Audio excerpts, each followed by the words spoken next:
வணக்கம். அமரர் கல்கியின் பொன்னியின் செல்வன் 2ஆம் பாகம் சுழற்காற்று. உங்களுக்காக வாசிப்பது ஸ்ரீ பூர்வகதை.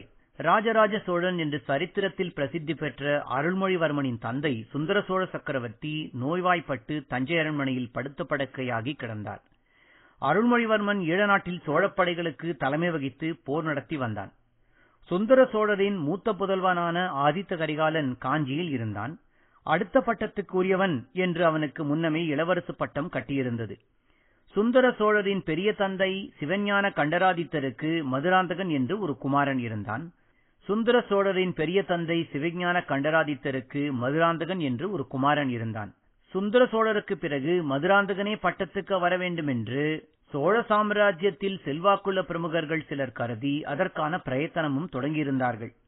தனாதிகாரி பெரிய பழுவேட்டரையர், தஞ்சை கோட்டை தலைவர் சின்ன பழுவேட்டரையர், கடம்பூர் செங்கண்ணன் சம்புவரையர், மழபாடி மழவரையர் முதலிய சிற்றரசர்களும் பெருந்தரத்து அதிகாரிகளும் மேற்கூறிய பிரயத்தனத்தில் ஈடுபட்டிருந்தார்கள். ஆதித்த கரிகாலன் காஞ்சியில் பொன் மாளிகை கட்டினான்.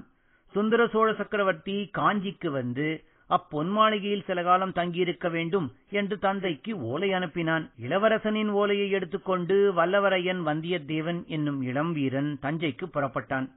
வழியில் கடம்பூர் சம்புவரையர் மாளிகையில் ஓரிரவு தங்கிய போது ஆதித்த கரிகாலனுக்கு எதிரான சதியை பற்றி தெரிந்து கொண்டான். சதியில் ஈடுபட்டிருந்த சம்புவரையரின் குமாரன் கந்தமாறன் வந்தியத்தேவனுடைய பழைய நண்பன். கடம்பூருக்கு அருகில் வீரநாராயணபுரத்தில் ஆழ்வார்க்கடியான் நம்பி என்ற வீர வைஷ்ணவனை வல்லவரையன் சந்தித்தான்.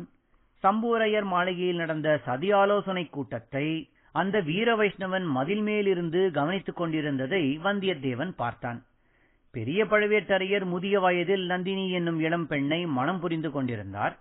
அவளை பற்றி முதலில் ஆழ்வார்க்கடியான் மூலமாக வல்லவரையன் தெரிந்து கொண்டான். தஞ்சை கோட்டைக்கருகில் அவளை பார்த்தான். அவள் கொடுத்த பழுவூர் முத்திரை மோதிரத்தின் உதவியால் கோட்டைக்குள் புகுந்தான். சுந்தர சோழ சக்கரவர்த்தியை சந்தித்து ஆதித்த கரிகாலரின் ஓலையை கொடுத்தான்.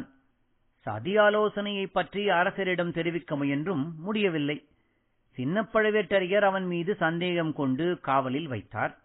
தஞ்சை கோட்டையிலிருந்து தப்பித்துச் செல்ல வந்தியத்தேவன் முயன்றபோது பெரிய பழுவேட்டரையரின் பொக்கிஷ நிலவரையில் புகுந்தான். அதே சமயத்தில் அந்த நிலவரை வழியாக கந்தமாறன் மதுராந்தகனை பழுவூர் அரண்மனையில் சேர்த்துவிட்டு வெளியேறிக் கொண்டிருந்தான். சுரங்க வழியின் காவலன் கந்தமாறனுடைய முதுகில் குத்தியதைக் கண்டு வந்தியத்தேவன் அவனை காப்பாற்றி கோட்டைக்கு வெளியே கொண்டு போய் சேர்த்தான்.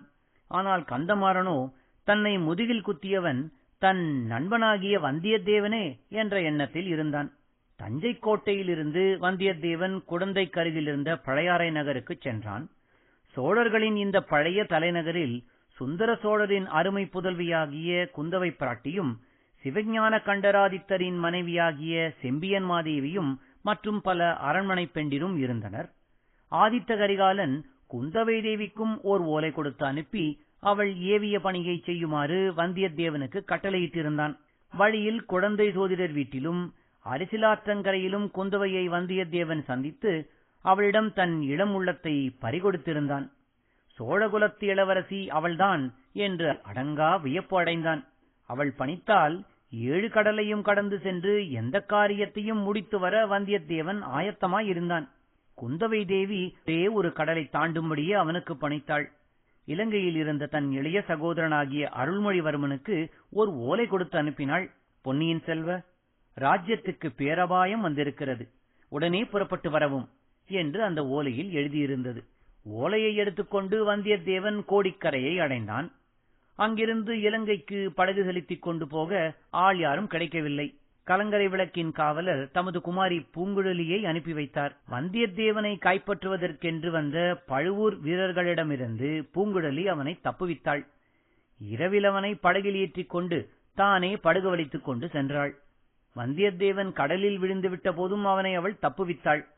இதற்கெல்லாம் பிரதியாக ஒன்று அவனிடம் கேட்டாள். இளவரசர் அருள்மொழிவர்மருக்கு சமுத்திரகுமாரியை நினைவூட்ட வேண்டும் என்பதுதான் அந்த கோரிக்கை. பூங்குழலியின் இன்னொரு பெயர் சமுத்திரகுமாரி.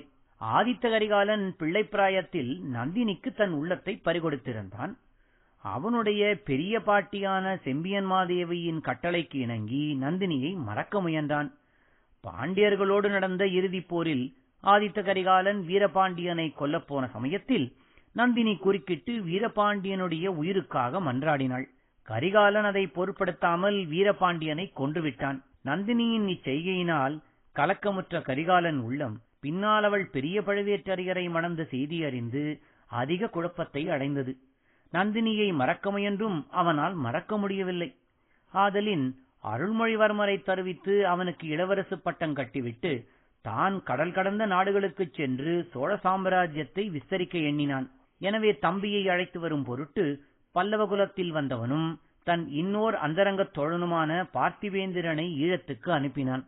பழையாறையில் குந்தவைக்கும் வந்தியத்தேவனுக்கும் நடந்த சம்பாஷணையை ஆழ்வார்க்கடியான் ஒட்டு கேட்டுக் கொண்டிருந்தான். பிறகு அவன் ராமேஸ்வரம் சென்றான். ராமேஸ்வரத்தில் சுந்தர சோழரின் மானிய மந்திரியான அனிருத்த பிரம்மராயர் அச்சமயம் இருந்தார். ஆழ்வார்க்கடியான் அவரை சந்தித்து தான் கண்டு கேட்டு தெரிந்து கொண்ட விவரங்களையெல்லாம் கூறினான். வந்தியத்தேவன் ஓலையுடன் ஈழநாட்டுக்கு புறப்பட்டுச் சென்றதிலிருந்து குந்தவை பிராட்டிக்கு பழையாறையில் இருப்பு கொள்ளவில்லை. தஞ்சையில் தந்தை சுந்தர சோழருக்கு அருகில் தான் இருப்பது அவசியம் என்று கருதி கொடும்பாளூர் இளவரசி வானதியுடன் தஞ்சைக்குச் சென்றாள். தஞ்சையில் நவராத்திரி கொண்டாட்டம் நடந்தது. ஒரு நாள் இரவு குந்தவையும் மற்ற ராணிகளும் துர்க்கையாலயத்துக்குச் சென்றிருந்த போது வானதி தனியாக அரண்மனையை சுற்றி வந்தாள். சுந்தர சோழரின் பரிதாபக் குரல் அந்த நள்ளிரவில், ஐயோ, உன்னை நான் கொன்றது உண்மைதான், அதற்கு என்ன செய்யச் சொல்கிறாய் என்று கதறியதை கேட்டாள். அவருக்கெதிரே நந்தினியைப் போன்ற ஒரு பெண் உருவம் நிற்பதையும் கண்டாள்.